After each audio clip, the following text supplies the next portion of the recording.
So what I'm going to talk about here is this video is by this channel called Brutal TV. Yeah. And I liked it because it said, "This is why Kung Fu illegal in Olympics."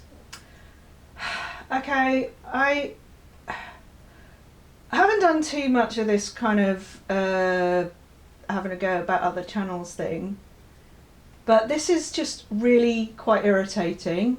And first of all, the title is kind of silly. Illegal isn't really a thing in the Olympics. They don't have laws, they have rules, they have requirements, they have guidelines and stuff. But, you know, the Olympics are an international thing.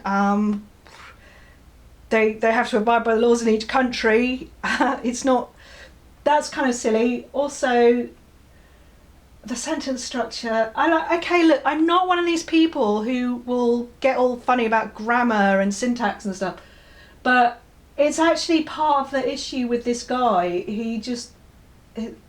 It's just general thing with him. He's just so sloppy about so many things. And this is why Kung Fu illegal in Olympics is not a proper sentence. It should be, this is why Kung Fu is illegal in Olympics.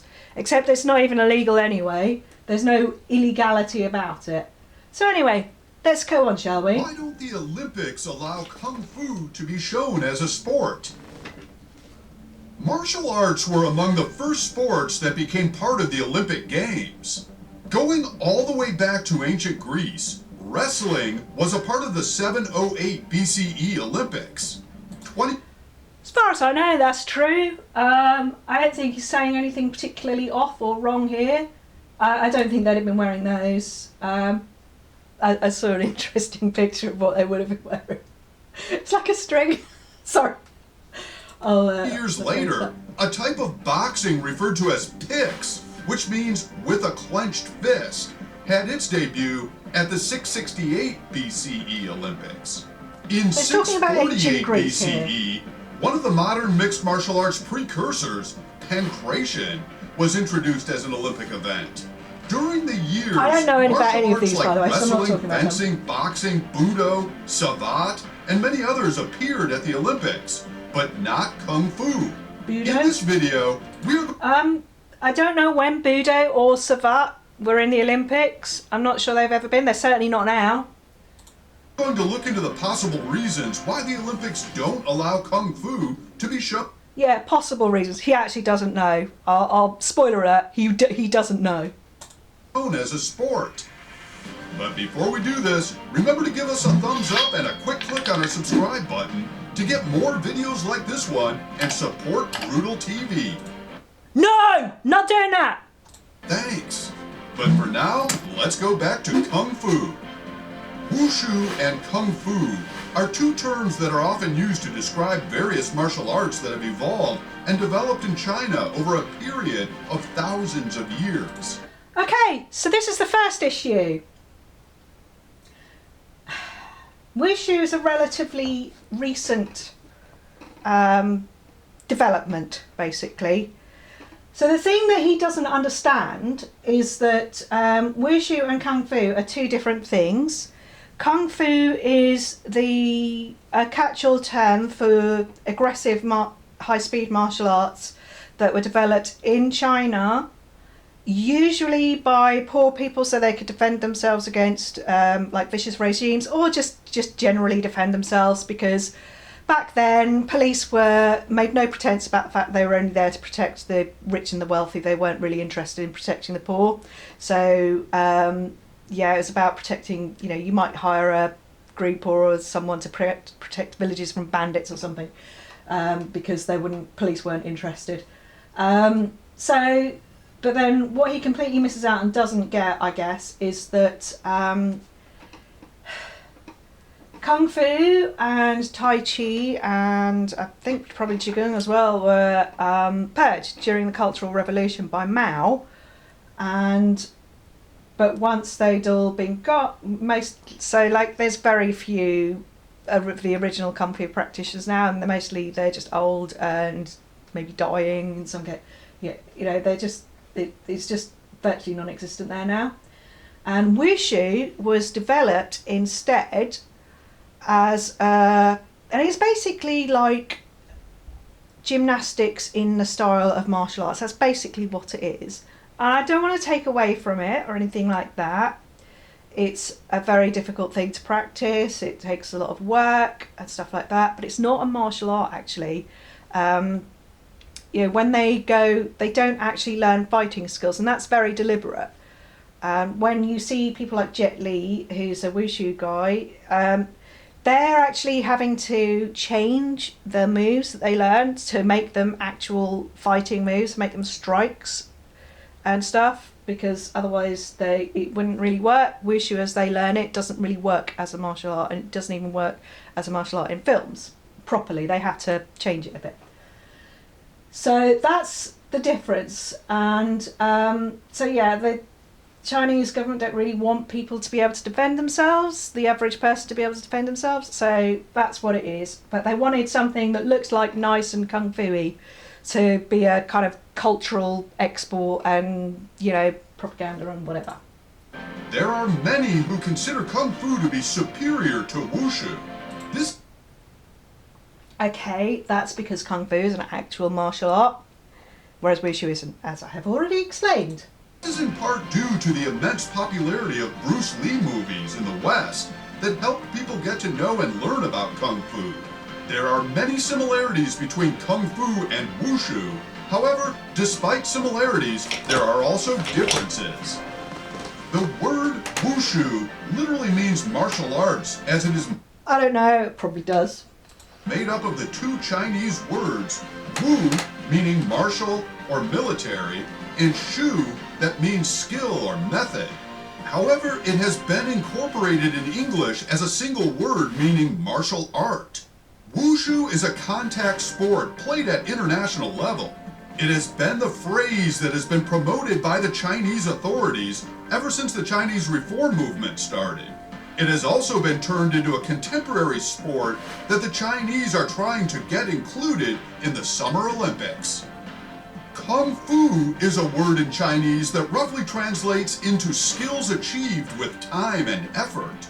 Thus, the word in Chinese society could be used for not just a martial art exponent, but also exponents of different skills, such as a carpenter, tailor, electrician, or a karate expert.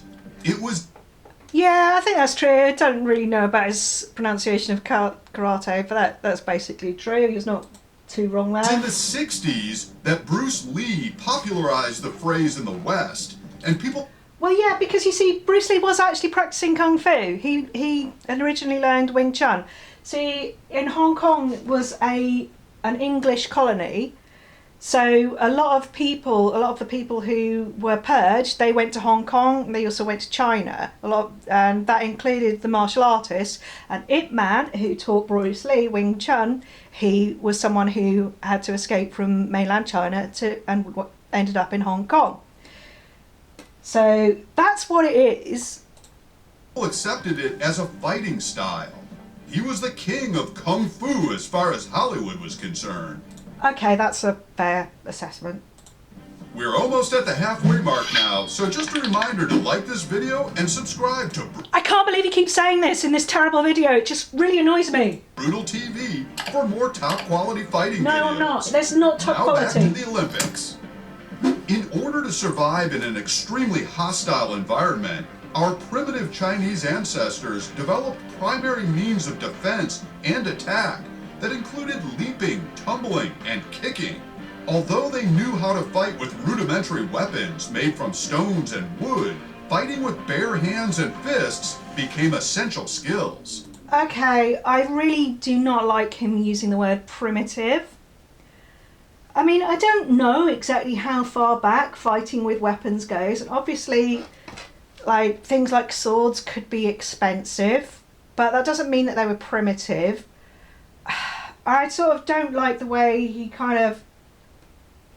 he just makes it seem like they weren't well developed, basically, when they actually would have been. It's very annoying. The martial arts we recognize today as Kung Fu had their origins in the Shang and Zhou dynasties. I don't know about this. I don't know enough about the Shang and Zhou dynasties. They might be true, it might not be, but to be honest, a lot of what he says in this is really kind of, at best, skating over the main issues.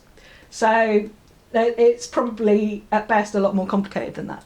During the following Qin and Han dynasties, wrestling, swordplay, and spear skills became well developed and were popular among civilians and troops. Following the Song dynasty, various schools, boxing styles, movement sets, and weapon skills flourished. Nowadays, it is regarded as a traditional sport, gaining more and more popularity, and even Okay, so I'm going to have to say something about this. This is apparently Shaolin monks. I actually don't know how accurate that uniform even is. Actually, Shaolin monks were pretty much purged long before man possibly was even born. Certainly, I mean, like, the history, the origin story of Choy Lee Fut is that that Choy Fut, who taught Chan Hyung, was the last true Shaolin abbot. I don't know how true that is, but it's certainly the case that, Shaolin monks were very much repressed in China because, you know, they protected themselves. They were sanctuaries for people that wanted to escape the authorities and stuff like that. So they weren't much liked by anyone who was in charge, and Buddhism wasn't really like the national religion or anything. So when you see these people in China today, it's kind of like Wushu. It's like a resurrected version that looks good. It's not necessarily, this probably bears about as much relation to original Shaolin monks as Wushu does to Kung Fu, basically. Stands as a representative for Chinese culture. Styles including Shaolin, Tai Chi, and Qigong have many. Okay, so I'm sure most people watching this would know that Tai Chi and Qigong are not styles of Kung Fu, and Shaolin isn't really a style of Kung Fu. Shaolin is like temples, and oh god, yes. And the thing is that I don't think that every monk would have practiced the same style of Kung Fu. It would have varied. I mean, monasteries were all over China. I think it would have depended very much on the area of the country that the monastery was in, what they actually practiced, and to just say it's all Shaolin, it's kind of ridiculous. And it's not necessarily the case also that all of the martial arts all of the Kung Fu came from Shaolin monks either. I know it tends to be believed to be the case, but it's not necessarily exactly how it works. A lot of them do, but some of them don't. I just feel like this is such a basic thing that he should know that Tai Chi and Qigong are not kinds of Kung Fu. Kung Fu is a sort of catch-all term for the aggressive, high-energy martial arts that were developed in China. So when you think of Japanese martial arts, you don't think of one name or word or a couple of words that describes the whole of martial arts from Japan. You think of judo, aikido, karate. They're all, you don't have one word for all of those, and it's unfortunate. And I sort of get it why that happened, but it's there are many different styles of Kung Fu, but Tai Chi is like a sort of antecedent of Kung Fu. Somebody once told me that Kung Fu is basically Tai Chi speeded up. Tai Chi does have martial applications, and it was developed before Kung Fu, supposedly. I mean, it's sort of hard to know exactly how correct everything you've been told is, to be honest with you. And Qigong was apparently from before that. So it's like, and Qigong's not even a martial arts style. It's like a set of exercises that keeps you healthy. No martial applications at all, as far as I'm aware. And this is just a really basic thing that he just doesn't even think about. And it's so annoying. He's got... Followers worldwide. Although being fighting styles, Kung Fu advocates virtue and peace, not aggression for the... Okay, yeah, a lot of them do, but I wouldn't say that they all do necessarily. Yeah, it's just like he's being a little bit... He's not really getting into it properly. You know, he's skating over stuff. He thinks he knows stuff that he doesn't really know. And this is part of my issue with this video, that his knowledge is kind of very shallow and he's making gross generalizations that feed into stereotypes, basically. And that's just so annoying and unhelpful. Violence. This has been the common value upheld by martial artists from generation to generation. With a number of movement sets, boxing styles, weapon skills, and some fighting stunts, Kung Fu keeps its original function of self-defense. Now its value in bodybuilding and fitness is also highly appreciated. I just want to say, I find his voice really annoying too. Like, he sounds like a Power Ranger, and, you know, Power Rangers' voices are great when you're like a little kid, I think.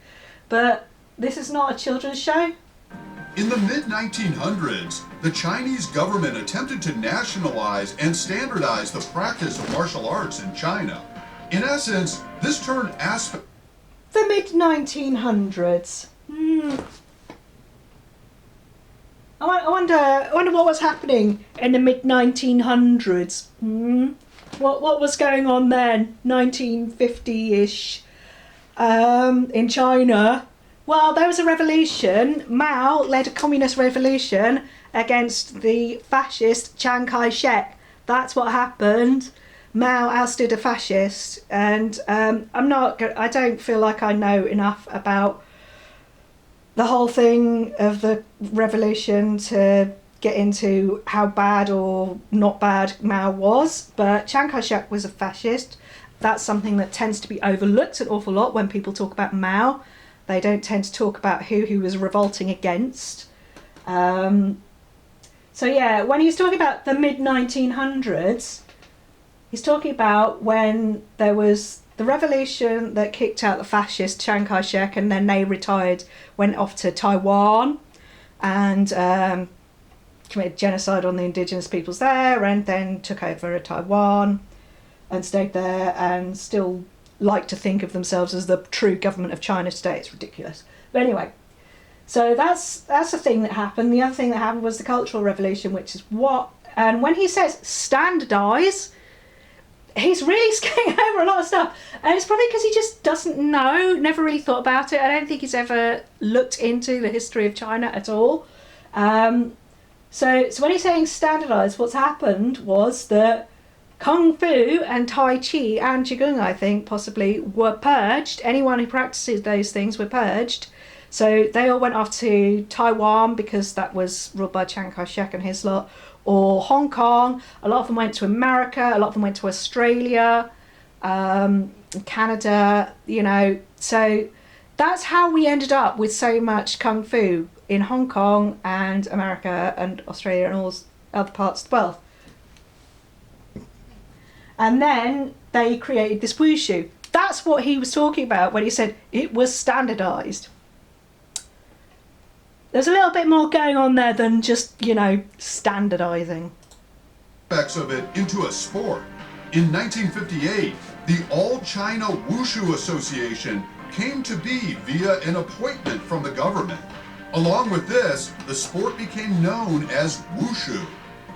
Contemporary Wushu has emerged as a competitive sport with several international competitions held, including the World Wushu Championships, held every 2 years with... See, the thing that he doesn't seem to get in this is that the stars of Kung Fu outside China are not Wushu. He doesn't seem to get it. I don't... And I'm going to look at another video about where he talks about Wing Chun, equally ridiculously.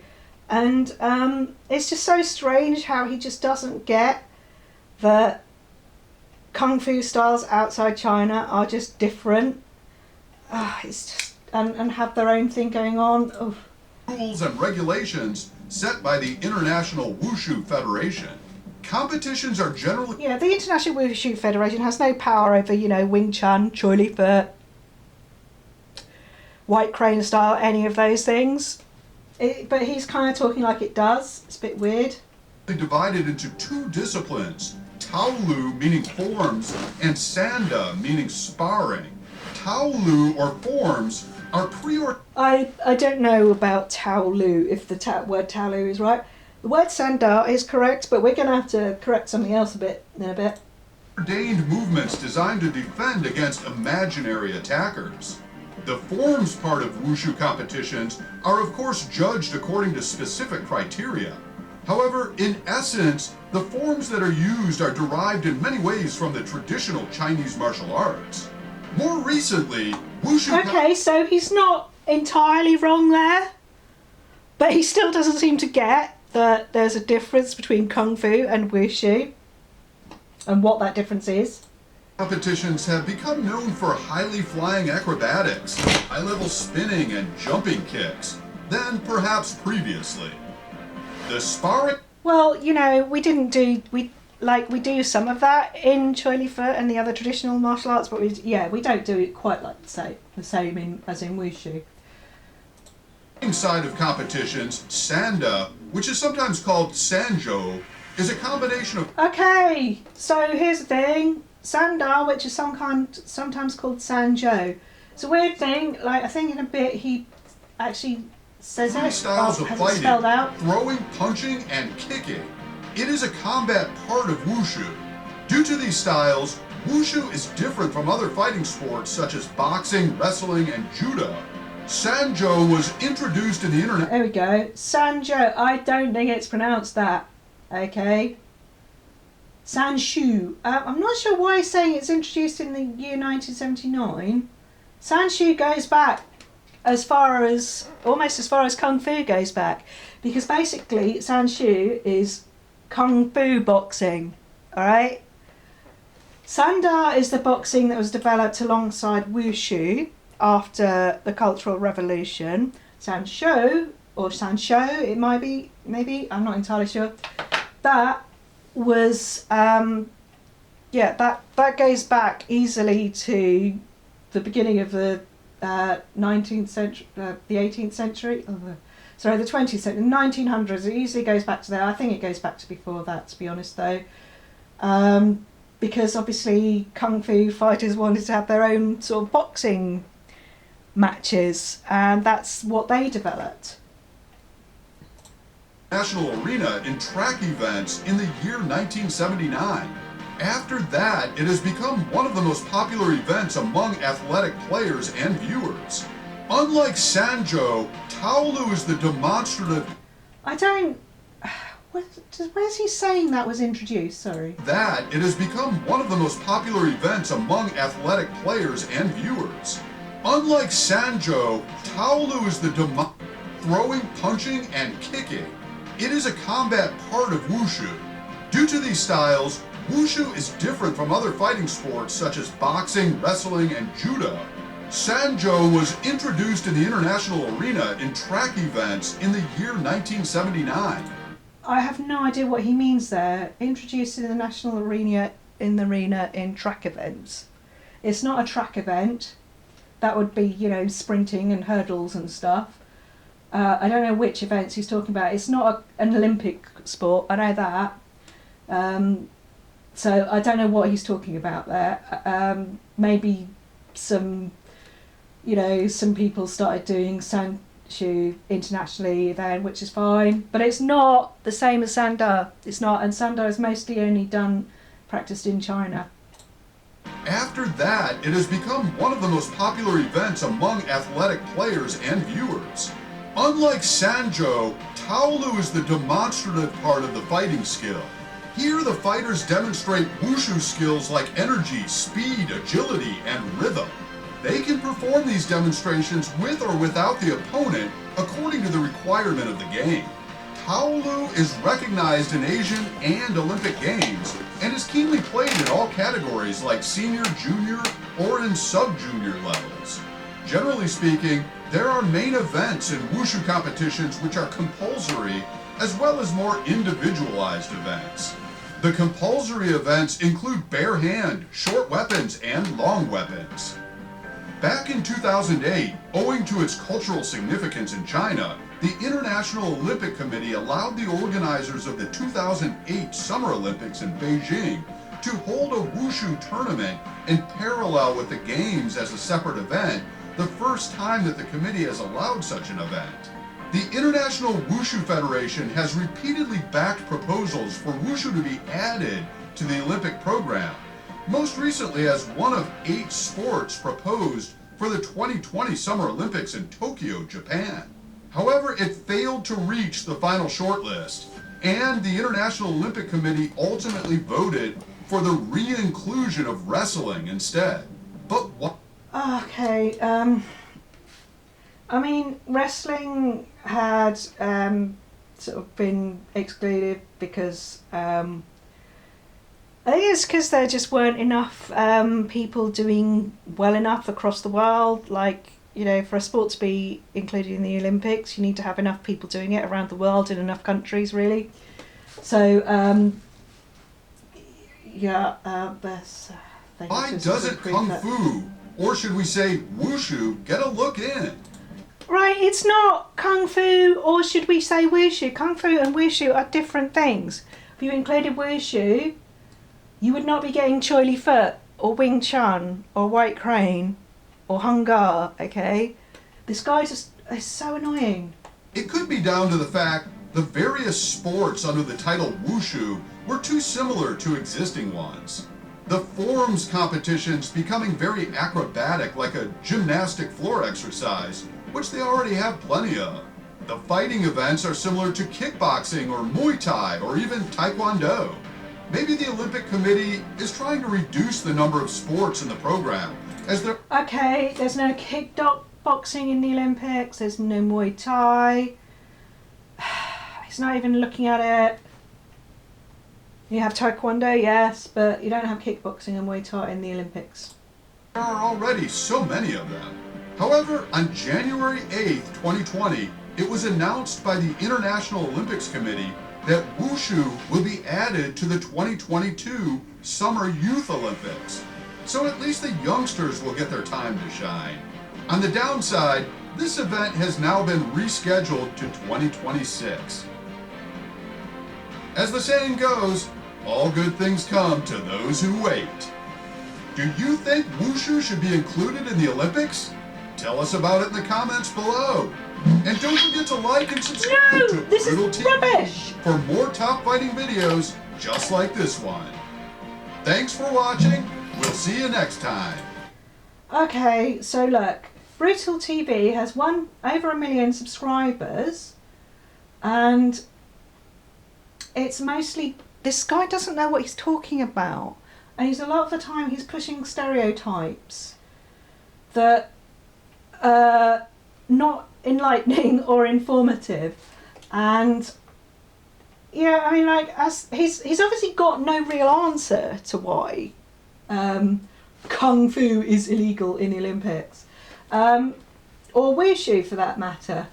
I mean, I would say that a lot of it is geopolitical. So yeah, it's kind of hard for Chinese martial arts to be included because China's basically purged them all. Politically, that's kind of awkward, I would say. And then they've got their own Wushu, which is practiced outside China, but not as much as the other Chinese martial arts. So that's kind of, I suspect it's got a lot more to do with the politics of the differences between Kung Fu and Wushu, and Kung Fu being like purged from China a long time ago. Yeah, and also, like, Kung Fu, like I said, is a catch-all term. So in the Olympics you do have karate and judo, for example. And they're both Japanese martial arts, but that's fine, that's fair enough. So, but we don't have like a Japanese martial arts thing in the Olympics. We have karate and judo, which is all fine. So it's all, and it's kind of annoying how this guy doesn't know what he's talking about. Like, why has this guy got so many subscribers? And he's got this annoying way of talking. And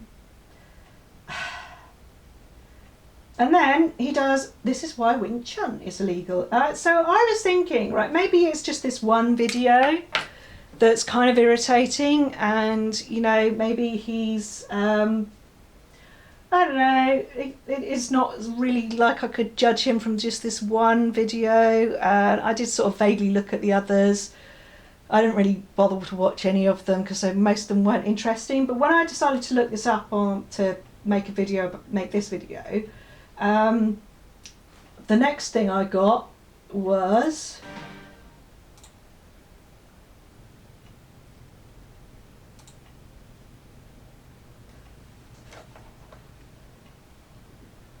why is Wing Chun illegal in MMA?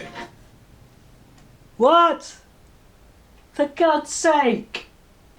And he's done it again, the bad sentence structure. This is why Wing Chun is illegal in MMA. It should be.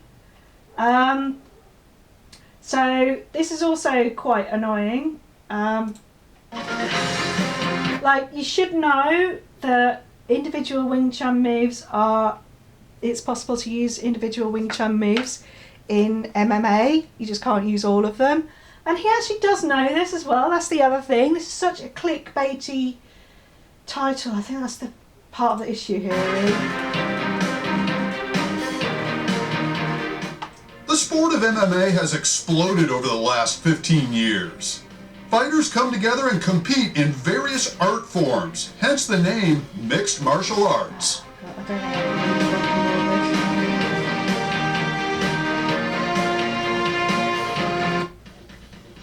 And even capoeira. There have even been a couple of instances where Shaolin Kung Fu has made an appearance. Oh, for God's sake, he's done it again. It's not Shaolin Kung Fu, okay? There'll be some Kung Fu styles which can be used in MMA. You could use Choy Lee Fut moves in MMA. You can't use a lot of them, but you can use some. There are Choy Lee Fut moves you can use. It's so annoying. That's the beauty of this sport. While MMA as a sport may only be around 20 years old, MMA as an idea... I think it was actually, the first one was in like the 70s. So, yeah, a little bit wrong there. ...has been popular ever since Bruce Lee came on the scene. He taught to take... Okay, Bruce Lee didn't do MMA. He did like Wing Chun and then developed Jeet Kune Do. It's not MMA. ...whatever is needed from each art in order to become the best warrior possible.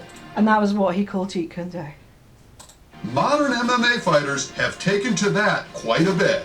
See, MMA, he should know. See, it's really basic. Like, MMA was actually started by the Gracie brothers to showcase their Brazilian Jiu-Jitsu style. That's what it was. And that's why you quite often don't see that many other styles, or why the other styles weren't really that involved in a long time. So, ugh. However, if we are speaking about Bruce Lee and his history, we also have to bring up his origins in Wing Chun, which I have no idea why he's going on about Bruce Lee, I'll be honest. is actually illegal in MMA. That's right, of the various martial arts styles you'll see in MMA, you won't find Wing Chun.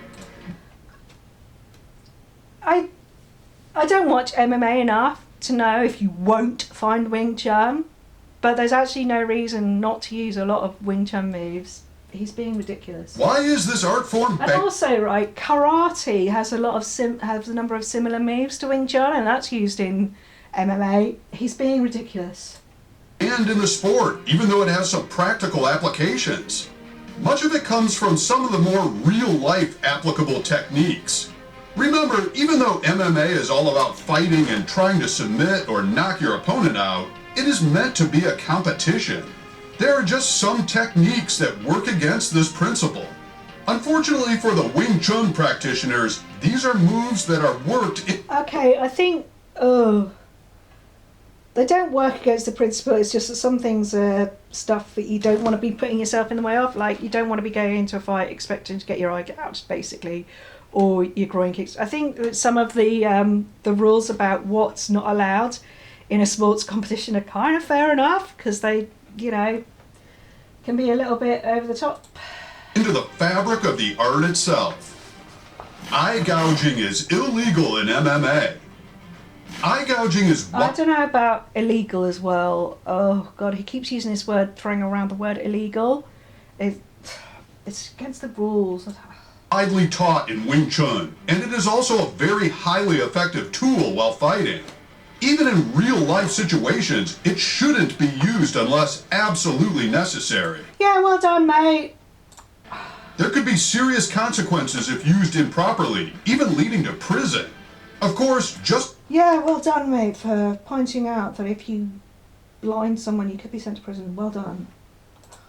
By mentioning this technique, it's pretty easy to see the implications it would have for the sport of MMA. The sport takes eye gouging very seriously and makes it a point to drill its legal status into the brains of their fighters. I don't know how true that is. I mean, I know that it's against the rules. I think he's being a little bit over dramatic there, possibly. Even accidental eye pokes in MMA can lead to points being deducted. In some cases, even the MMA gloves are designed to stop fingers from straightening out. Okay, I don't know about that. I don't know enough about MMA gloves. It might be true. I don't know. This is done with eye safety in mind. Apparently, getting poked in the eye can cause a severe distortion in terms of distance. When you have punches and kicks being thrown at you, being illegal in MMA. Throat grabbing. Another technique that is taught heavily in Wing Chun is... obviously, throat grabbing, that. Yeah, we do that in Choy Lee Fut as well. Yes, okay, we don't do that. Fair enough. Oh, I can't bother to go through all this. Yes, these techniques are illegal for the use in the sport. However, why is the entire martial art banned? It's not the entire martial art! Jesus!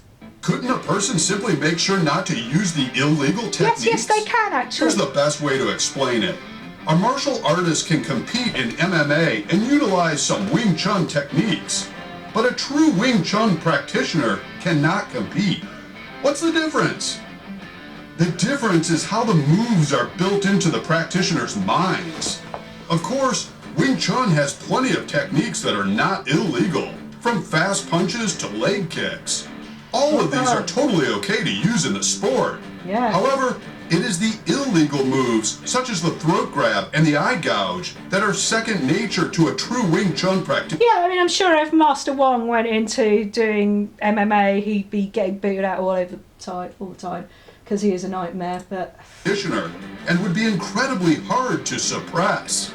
As is commonly known, it is much harder to train a habit out of a person than into them. This is really hard to suppress. Just go through that again. All of these are totally okay to use in the sport.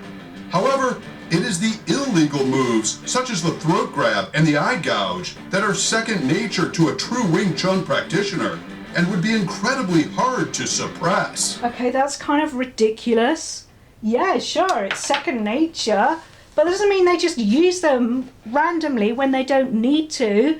If you're a true Wing Chun practitioner, like, I don't know, you got some mystical thing going on, I guess. You know when not to use those. It's not like every Wing Chun practitioner is going out there eye gouging and throat grabbing all over the place because they can't help themselves. One of the things about learning martial arts and Wing Chun, and actually, he was going on about Bruce Lee earlier. Bruce Lee was actually sent to Wing Chun lessons to calm him down because he was like this out of control street fighting kid, and when he was sent to Wing Chun lessons, that actually calmed him down because he learned control over himself. And that's the thing that this guy just does not get. You know, when you learn a martial art like Wing Chun, when you learn Choy Lee Fut, you do actually learn a lot of control. And so a true Wing Chun practitioner is not going to be throwing out eye gouges and throat grabs all over the place. It's not going to happen. This guy just does not know what he's talking about, and it's really annoying the way that he talks about it. Like I know, some sort of true Wing Chun practitioner is above everything. It's just so ridiculous. As is commonly known, it is much harder to train a habit out of a person than into them. No, you train the habit of not just overkill all the time. That's what you do, okay? You don't just... It's possible to go through a whole fight if you're a Wing Chun practitioner without throat grabbing or eye gouging. This is why having a true student of Wing Chun in an MMA competition would be an incredibly dangerous prospect. It's not incredibly dangerous, and he doesn't, and he actually kind of admits that it's not like it's illegal. This is the really ridiculous thing. It's clearly a clickbaity thing. There is one more thing that should be discussed here that reaches slightly outside of the throat grabbing and eye gouging. There are other techniques practiced in Wing Chun that are not necessarily illegal, but are seriously frowned upon and almost viewed as taboo. Take, for instance, the oblique kick. The idea of this kick is to stop... I see that quite regularly. Like, they do that. I don't really get why you're saying they wouldn't do that in MMA. It is a thing that they do. ...downward onto the knee of the opponent. While not illegal, it is easy to see why people would look down on this move, and anyone that would use it. Oh, for God's sake, you use whatever you're gonna use. It's so ridiculous. Ugh. Such a move could cause breaks or tears to ligaments, such as the ACL. Has he never ever watched an MMA fight? So many people do get breaks, for God's sake, and they don't necessarily not be using that. Ugh.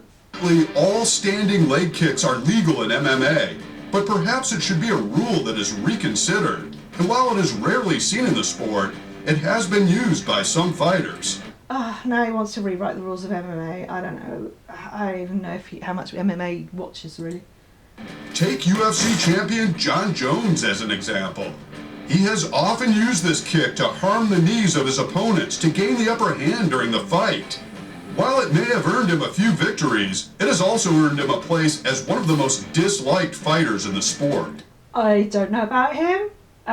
Maybe. I don't know. There could be other reasons why he's disliked. I just find it so ridiculous. I mean, Ronda Rousey didn't get disliked because she was always using the arm bar, which was devastating, and the reason that, you know, she was winning fights within like 30 seconds on time. And she was ripping people's arms, you know, not off, but, you know, like, she was doing a lot of damage to the arms of her opponents with that. I don't recall anybody saying she was disliked for it. What does this mean for MMA and for Wing Chun? The most important thing to remember is that MMA is a sport and not a real-life combat situation. No one in the sport is fighting for their lives. Fighters aren't trying to kill or maim each other, or at least they... Okay, on the whole, you're not doing that if you're doing Wing Chun either. Shouldn't be. As a sport, MMA is a place where healthy competition and a certain level of respect are encouraged. As for Wing Chun, this also demonstrates exactly how effective and lethal of a martial art it truly is. When a sport... There are a lot of people who would argue with whether or not Wing Chun is that lethal or effective. Yeah, I would argue that Choy Lee Fut is a lot more lethal and effective, but, you know, anyway... that is known for having some of the most brutal techniques, bans a martial art for being too dangerous, you know that's saying something. What are your thoughts about Wing Chun in the MMA? Let us know in the comments below. Okay, MMA does not ban Wing Chun. This is so ridiculous. And this guy is just perpetuating a whole bunch of ridiculous stereotypes again. And it's really annoying that this channel is so big. There's so much of this going on on YouTube. Like, and to be fair to a lot of martial arts YouTubers, they don't perpetuate these sort of things, but it's so ridiculous. I don't know, it's so annoying that this guy, look at this, it's nearly 2 million views that this has got, and he's perpetuating a whole load of shit. And like a lot of the martial arts YouTubers that are more responsible in the way that they talk about martial arts, they're not getting those level of views. They're not like getting that many subscribers. I mean, some are, but a lot of them aren't. And it's just so annoying that this is what happens. I don't know what I can do about it. This guy is really annoying. His voice is annoying. I just hate this kind of thing.